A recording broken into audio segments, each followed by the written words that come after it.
नमस्ते शिक्षक साथियों एवं प्रिय विद्यार्थियों, आप सभी का स्वागत है मेरे YouTube चैनल में। साथियों, आज हम एक मज़ेदार और दिलचस्प कहानी सुनेंगे जिसका नाम है दुकानदारी। तो आपसे निवेदन है कि यदि इस चैनल पर आप नए विजिट कर रहे हैं तो प्लीज़ चैनल को सब्सक्राइब कर लेवे। तो आइए हम कहानी शुरू करते हैं। एक गांव में दो मित्र रहते थे। एक का नाम शेरू था और दूसरे का भोलू। दोनों में बड़ी गहरी मित्रता थी। दोनों का उठना बैठना, खाना पीना, घूमना फिरना, सोना जागना सब साथ साथ थे। दोनों आसमान से तारे तोड़ लाने के डिंगे हाँकते और अपना कारोबार जमाने के लिए अफलातूनी सपने देखते। उनका काम करने का तरीका लापरवाही से भरा होता था। धैर्य तो जैसे उनमें था ही नहीं। इसी कारण उन्हें सभी कार्यों में असफलता मिलती। गांव के लोगों ने उनकी इस नाकामी को शेख चिल्लियों के सपने का दर्जा दे दिया और वे दोनों मित्र पूरे इलाके में शेख चिल्ली के नाम से प्रसिद्ध हो गए। एक बार वे दोनों पास के कस्बे में लगने वाले हाट गए। वहां उन्होंने देखा कि एक ढेले वाला 2-2 रुपए में एक गिलास दही की लस्सी बेच रहा है और उसकी लस्सी बिक भी खूब रही है।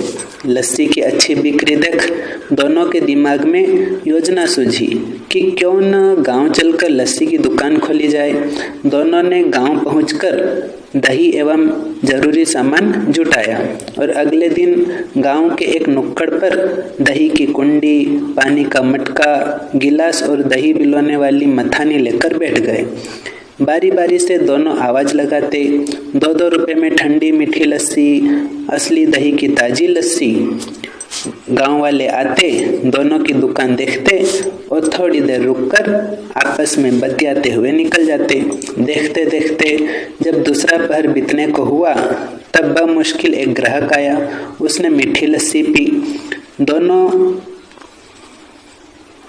2 रुपए का सिक्का भोलू को दिया और चलता बना। दोनों कुछ देर और ग्राहक आने का इंतजार करते रहे। धीरे धीरे दोनों के पेट में भूख के मारे चूहे कुल बुलाने लगे। भोलू शेरू से बोला, यार शेरू, भूख लगाई है। सुबह से अब तक कुछ खाया भी नहीं। भूख तो शेरू को भी लगी थी। वह मन महसूस कर बोला, थोड़ी देर और इंतजार करो, पहले लस्सी बिक जाने दो, फिर घर चलकर प्रेम से भोजन करेंगे। भोलू की तो भूख से हालत खराब हो रही थी। उससे रुका नहीं जा रहा था। ग्राहक जो 2 रुपए देकर गया था वही सिक्का शेरू की ओर बढ़ाते हुए भोलू बोला, शेरू, ये पैसे ले और एक गिलास लस्सी पिला दे। शेरू ने सिक्का जेब में डाला और लस्सी बनाकर गिलास भोलू को थमा दिया।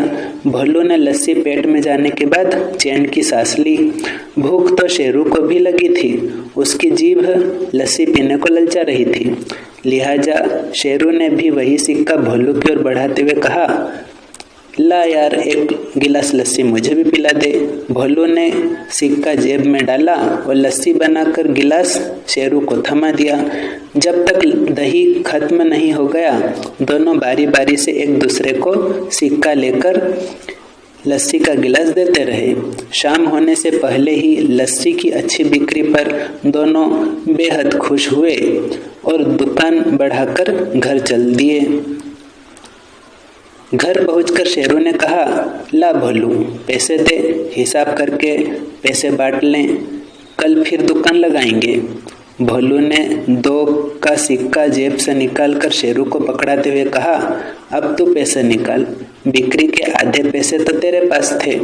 शेरू ने अपनी जेबें टटोली। पैसे नदारद थे। तब शेरू दिमाग पर जोर डालते हुए बोला, यार पैसे तो तेरे पास ही होंगे, बिक्री बहुत हुई थी और आधे पैसे तूने रखे थे। भोलू दिमाग पर जोर देते हुए बोला, हाँ यार, पैसे तो और होने चाहिए लेकिन है नहीं, कहाँ गए। इसी प्रकार एक दूसरे से पैसे मांगते मांगते जब दोनों दोस्त थक गए तो सिर पकड़कर घर की देहरी पर बैठ गए। तो तो साथियों, ये थी मज़ेदार और दिलचस्प कहानी दुकानदारी। कैसी लगी कहानी कमेंट बॉक्स में कमेंट जरूर कीजिए और इसी प्रकार के शैक्षणिक वीडियो और कहानी सुनने के लिए मेरे इस चैनल से बने रहिए। तब तक के लिए जय हिंद, जय भारत।